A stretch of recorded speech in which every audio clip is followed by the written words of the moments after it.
très heureux en ce jour de cette émission pour vous présenter cette émission donc Matungé Morning, une émission de Matungé TV. Nous recevons Monsieur Benjamin Stanislas Kalombo, qui est de la Prodec que vous connaissez, la Prodec qui est donc une ASBL qui date de 2007. Que pourriez-vous dire de cette association, Monsieur Benjamin Stanislas Kalombo? Oui, bonjour M. Ramsès Razanzani, bonjour aux téléspectateurs. En fait, je pense que vos téléspectateurs sont habitués de me voir sur votre plateau. Donc l'association que je préside, donc la PRODEC, l'association pour la promotion de la démocratie en RDC. Donc, comme le nom l'indique, on fait la promotion de la démocratie et puis c'est notre but principal. On défend les intérêts du Congo et des Congolais. Et dans ces cadres-là, on entreprend plusieurs actions, notamment du lobbying, notamment des actions en justice concernant les dossiers congolais, les violations des droits de l'homme, les violations des droits humains, principalement les droits des Congolais, donc les droits humanitaires internationaux, tout ce qui est pillage, et voilà. Donc, mais c'est vrai que c'est bien vaste, il y a le pillage des ressources naturelles contre les accords léonins, vous avez aussi, vous plaidez aussi pour la souveraineté de la République démocratique du Congo, avec tous ces objets, je veux dire que vous êtes certainement des millions dans la Prodec. Pas du tout. C'est général et ça doit rassembler pas mal de personnes. Oui, enfin théoriquement ça devrait, mais bon, pratiquement on n'a pas. D'ailleurs on souffre de ça, on n'a pas beaucoup d'adhérents, des cotisants. Donc raison pour laquelle d'ailleurs on lance de temps à autre des appels de fonds et malheureusement il n'y a pas de répondant de la part de Congolais et de la diaspora en particulier. Comment des éléments si fédérateurs ne peuvent pas intéresser pas mal de personnes, puis on va venir à l'actualité de ce jour. En fait, c'est ce qui nous étonne, raison pour laquelle on essaie d'aller le plus souvent vers la communauté congolaise de Belgique principalement, et puis celle d'autres pays, ici en Occident, en Angleterre, en France et tout ça. On a fait plein de médias, mais il n'y a toujours pas l'adhésion.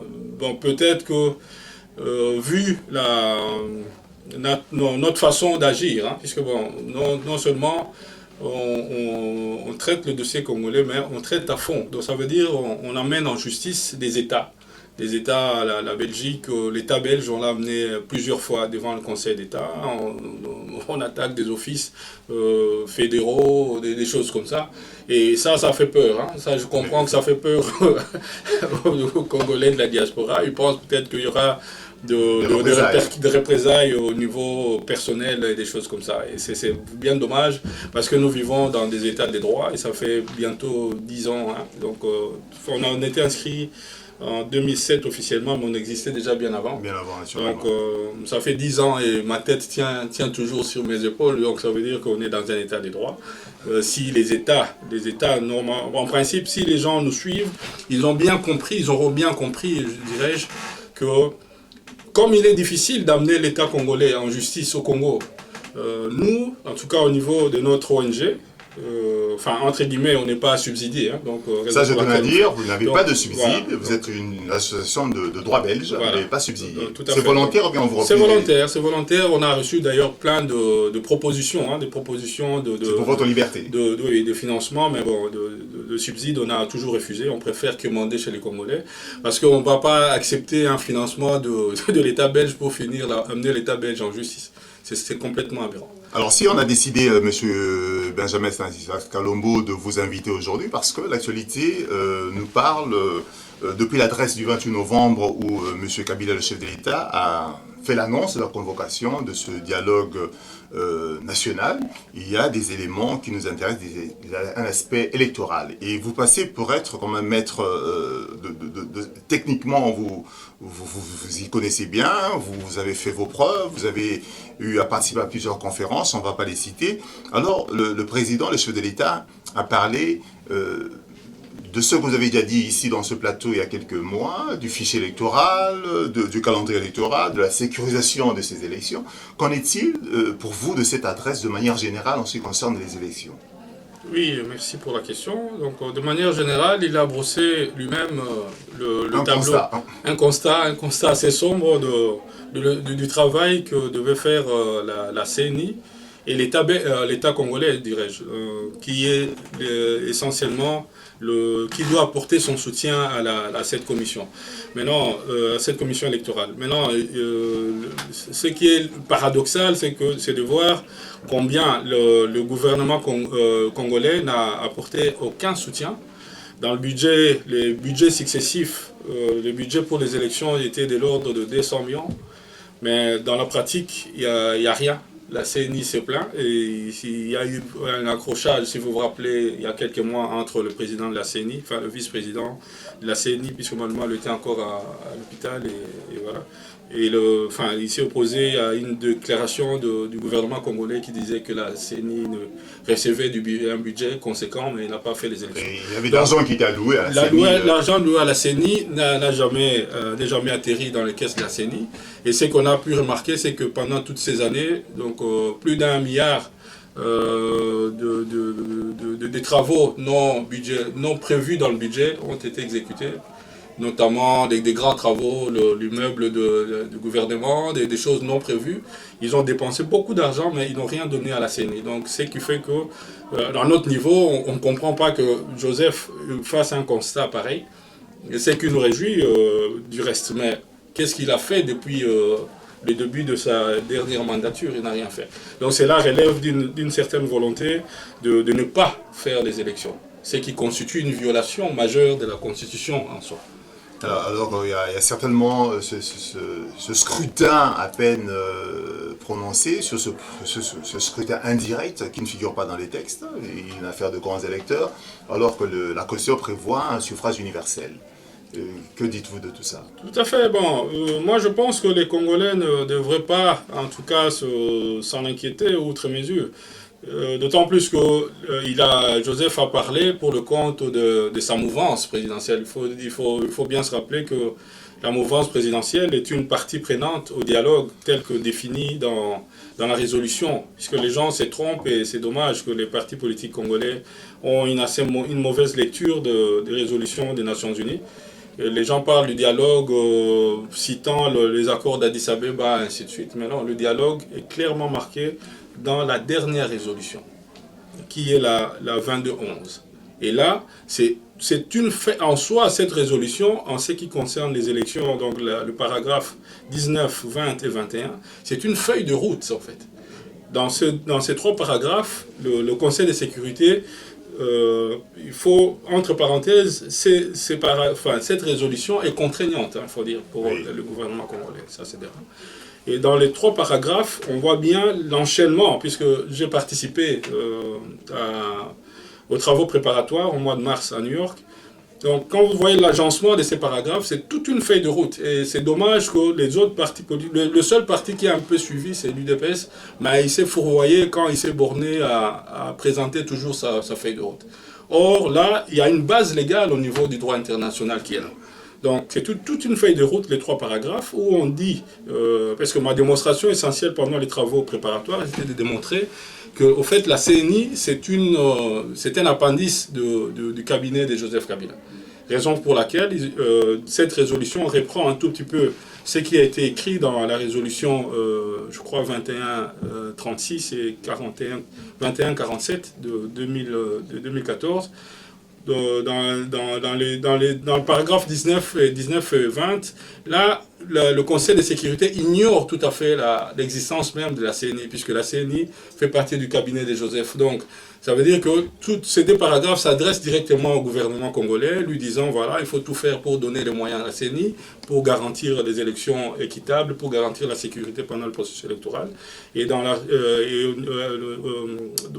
paragraphe 20, là, le Conseil de sécurité recommande, en tout cas, le dialogue politique pour que ce soit le calendrier, que ce soit le budget à voter, soit fait de manière consensuelle entre différentes parties prenantes au processus électoral.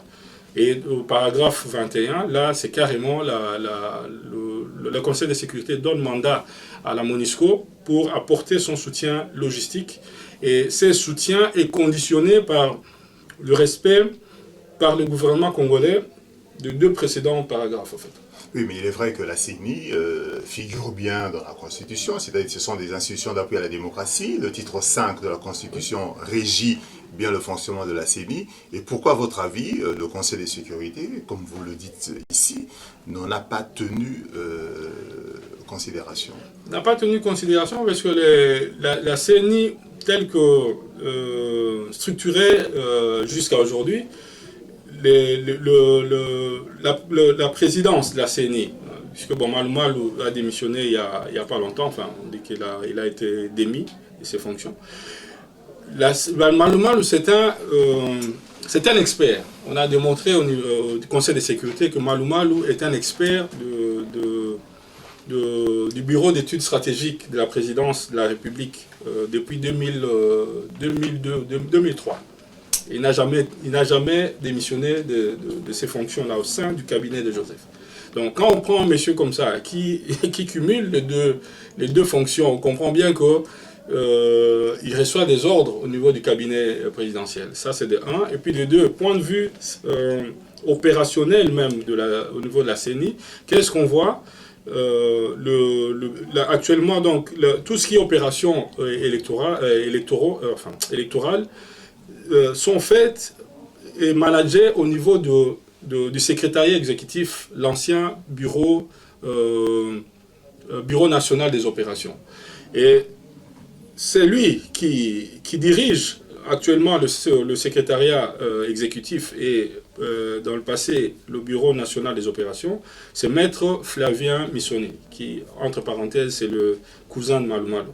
Ce monsieur est aussi un expert du bureau d'études stratégiques de la présidence. Donc vous comprenez bien que face à une telle démonstration, on a fourni plein de documents internes qui ont fini par convaincre les membres permanents du Conseil de sécurité que la CENI, en fait, les élections, en fait, au final, j'ai conclu par dire que la CENI, c'est comme, comment j'allais dire, c'est une institution technique, comme dans tout pays, dans les pays normaux où les élections sont organisées par le ministère de l'Intérieur. Voilà. Donc, mais là, au Congo, on dit que c'est une institution indépendante. C'est faux. C'est une institution qui fait partie de l'exécutif, en fait. Voilà, il y a eu cette adresse du 28 novembre. L'ultimatum de l'UDPS a, semble-t-il, naturellement reçu écho. Et l'UDPS, on apprend des heures après ou des jours après, l'UDPS ne voudrait plus de ce dialogue. Quel est votre regard en tant que citoyen ou en tant que spécialiste de ces élections? Oui, mais je pense que l'UDPS a bien fait, mais bon, l'UDPS a précisé, je pense qu'elle ne veut pas des élections telles que présentées par Joseph. Ce dialogue tel que présenté par le... Parce que quand on lit l'ordonnance, d'abord le discours de Joseph Kabila, où il a parlé des élections, il a dit que voilà, pour lui, donc comme il y a des difficultés majeures au niveau du calendrier, et comme il n'y a pas de budget, donc il faut penser à des élections organiser des élections moins coûteuses, en faisant des élections par voie indirecte. Donc là, on suppose qu'il vise d'abord lui-même, enfin sa propre reconduction. Donc moyennant, pour y arriver, il faut modifier la Constitution. Donc dans la foulée, probablement qu'ils vont toucher l'article 220 et augmenter le nombre du mandat en cours et organiser les élections présidentielles par voie indirecte. Ça veut dire en maintenant le Parlement en place ici et puis les parlementaires ou je sais pas au niveau de sénateurs ou je sais pas comment ils vont faire pour qu'ils votent le président comme aux États-Unis via les grands électeurs. Mais bon, bref, l'UDPS a bien fait la nuance qu'elle ne refusait pas les élections, mais pas les dialogues, mais qu'elle voulait toujours un dialogue tel que prescrit par le Conseil de sécurité des Nations Unies. Et ça, on salue, en tout cas au niveau de la PRODEC, cette lecture en tout cas de l'ordonnance et de... Il y a M. Saïd Djinit, c'est le représentant spécial, envoyé spécial de M. Ban Ki-moon, qui est au Congo, qui travaille là-dessus. Il n'est pas encore facilitateur pour ce dialogue. C'est une personnalité algérienne de haut rang qui sait comment manager toutes ces choses-là. Vous pensez qu'avec des personnalités telles que M. Saïd Djinit, est-ce que nous serons capables, d'ici quelques mois, à organiser en fait ces élections, techniquement, vous qui connaissez très bien les élections, est-ce que techniquement c'est encore viable et c'est encore possible? Oui, techniquement, les élections, vu le temps imparti, donc il restera au total maintenant environ 12 mois, ou 11 mois. Un peu moins de 12 mois. Un peu moins de 12 mois, disons. Techniquement, c'est toujours possible puisque le gros du travail, c'est au niveau de l'enrôlement des électeurs. Puisqu'il faut dire, tout le monde l'a constaté, et Kabila est le premier d'ailleurs, que le fichier électoral tel que présenté maintenant est complètement indifférent. Ouais. Donc il faut refaire à zéro le fichier électoral. Et pour s'y faire, donc, vu le temps imparti, il faut augmenter les moyens. Donc en augmentant les moyens, en multipliant le budget et en visant, enfin il faut dire d'abord qu'on est dans le cadre de la résolution 2211 qui ne recommande que l'organisation de 2 élections. Législatives et présidentielles. Oui, vu le temps imparti, vu le manque de budget, c'est les 2 élections qui sont, selon la lecture du Conseil de sécurité, impératives. Donc ça veut dire quoi? Ça veut dire que il faut voter un budget, donc de manière telle que je l'ai démontré d'ailleurs lundi à la réunion qu'on a eue avec le représentant spécial de l'administration américaine, donc M. Thomas Perello. Il m'avait posé d'ailleurs la même question. Ici à Bruxelles. Ici à Bruxelles, oui.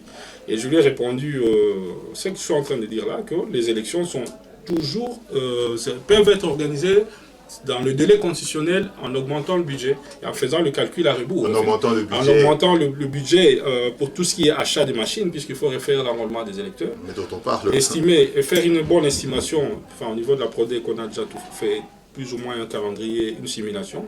Donc en augmentant le budget à mettre pour l'achat des kits électoraux pour enrôler les électeurs, en augmentant le budget nécessaire pour payer le personnel qui va s'occuper de tout ce qui est de toutes les phases des opérations, et c'est largement possible. C'est comme pour cela revient à dire il n'y a pas d'argent, dit en face on dit qu'il n'y a pas d'argent. Cela revient à dire qu'il faudrait qu'il y ait un financement international, mais pour le financement international il est clairement dit par le texte, l'adresse du 28 novembre du chef de l'État, que la communauté internationale doit avoir un rôle un peu plus atténué. Or, il y a un vieil adage qui dit que celui qui paye a la main dessus. Alors, que pensez-vous? Non, c'est faux. Hein, c'est faux quand Joseph Kabila a dit... Pour l'instant, concrètement, il y a environ 500... Il parle de 500 millions de disponibles, oui. Quand on fait le calcul, en gros, qu'est-ce qu'on remarque? Le budget tel que présenté par la CENI au départ, ce budget était basé sur un nombre d'électeurs complètement aberrant. Un budget établi sur dans les 300 millions d'électeurs. Or, dans ces 300 millions, selon notre estimation fondée, en tout cas sur un rapport d'électeurs, oui. Selon notre estimation fondée sur un rapport partiel de la société belge des tests, d'ailleurs, qu'on a traîné en justice, et qui nous a traîné en justice, donc on est en train de se battre. Vous êtes en justice. Voilà. Donc cette société avait produit un rapport partiel le 3 août 2011, dans lequel il y avait, pour 4 provinces, hein, c'était un rapport partiel pour 4 provinces, et le nettoyage du fichier de ces 4 provinces n'était que partiel aussi. Donc dans ce rapport, on avait environ 3 500 000 doublons, donc ça veut dire faux électeurs. En faisant une simple projection sur les 11 provinces, on arrive à un chiffre faramineux de 9,8 millions de faux électeurs. Ça fait une affaire de 1/3 du corps électoral qui est complètement fictif. Dans ces nombres, en fait, il y a des vrais faux et des faux doublons à soustraire. Hein. Mais je parle de manière globale, c'est le chiffre qu'on a. Maintenant, quand vous enlevez le nombre, puisque le budget des élections, ça vos téléspectateurs doivent bien comprendre, est fondé sur le nombre d'électeurs. C'est pas à partir du nombre d'électeurs qu'on peut projeter le nombre d'achats, enfin, on peut estimer le montant qu'il faut pour acheter des bulletins, des bulletins électoraux. Le budget est un peu plus bas que ce qui est annoncé. Voilà. Donc, comme il y a près d'un tiers de faux électeurs théoriquement, ça veut dire qu'il faut déjà réduire ce budget d'un tiers. Donc, vous comprenez que depuis toutes ces années, il y a une grosse magouille qui se passe au niveau de la CENI là, par rapport au nombre d'électeurs fictifs. Donc, tout est complètement faux, en fait. Comme une surfacturation. Tout à fait. Maintenant, si on fait une bonne estimation du nombre d'électeurs à enrôler, et c'est à partir de ce nombre d'électeurs à enrôler qu'on peut faire un bon budget pour les élections. Et là, comme il ne s'agit que de deux seules élections, des deux élections à organiser. Déjà, avec 500 millions, selon moi, avec les 500 millions qui sont déjà dans la caisse. Donc, il y a déjà moyen de faire une bonne partie des opérations électorales et demander, je crois, une affaire de 100 millions ou quelque chose comme ça de réserve, on aura des élections. Tout ce que Joseph Kabila a dit là, c'est vraiment de l'aberration la plus totale. Monsieur Benjamin Stanislas Kalombo de la Prodec, nous arrivons au terme de cette émission parce que c'est juste l'actualité qu'il nous fallait débattre. Qu'est-ce que vous pourriez dire aux électeurs, aux Congolais qui, je sais très bien que vous êtes dans une ASBL qui défend, vous l'avez dit, la violation des droits humains, les pillages des ressources naturelles, contre les accords léonins, la souveraineté du territoire. Qu'est-ce que vous pourriez dire pour que les gens soient un peu plus politisés, qu'ils aient un peu plus d'idéologie, parce qu'il y avait même eu un débat, les gens adhèrent politiquement, mais sans idéologie. Comment vous pouvez expliquer que les Congolais sont beaucoup plus, il y a beaucoup plus de réflexes tribaux que de réflexes vraiment politiques ou idéologiques? Mais ça, je pense que c'est un travail à faire au niveau non seulement des partis politiques, mais aussi au niveau de la société civile. Parce que quand on voit bien que la plupart de ces partis politiques, vous voyez un parti comme l'UDPS, à sa base au niveau du Kasaï, le MLC, la base est à l'Équateur, le UNC, la base est dans les Kivu, et ainsi de suite, quoi. Donc c'est dommage. Donc ça veut dire que le travail de conscientisation de la population en termes de projets de société n'a pas été bien fait. Et je ne sais pas, hein, il y a beaucoup de raisons. Il y a des raisons endogènes et exogènes aussi, puisque les sociétés africaines, à la base, se construisent toujours autour du chef. Hein. Donc, comme le chef est de telle province, et puis il essaie de s'entourer le maximum des gens de chez lui, et ces gens, ainsi de suite, qui cherchent des adhérents. On peut trouver des raisons comme ça. Mais non, il faut dire aussi que les partis politiques au Congo sont loin d'être des modèles de démocratie aussi. Donc, ça veut dire quoi? Ça veut dire que le chef est là, le chef, le gourou qui est là. C'est son parti. De son parti. Donc, il tient son parti d'une main de fer avec tout son entourage. Et ça fait que, pour rester dans la question que vous avez posée, donc, il tient les manettes avec son entourage, et les autres membres du parti, s'ils sont d'autres provinces, ils auront de toute façon du mal à émerger. C'est un cercle vicieux, puisque s'il y a une élection interne, la majorité des gens qui sont habilités à voter sont de la province, toujours du chef, donc raison pour laquelle tous ces partis tourneront toujours autour de leur province, et ils peuvent compter qu'avec cette base-là. C'est un autre débat idéologique, voilà. On aura l'occasion certainement de vous appeler. Nous sommes à la fin, nous avons donc reçu M. Benjamin Stanislas Kalombo de la Prodec. Merci à vous d'être nombreux à nous suivre sur Matongué TV.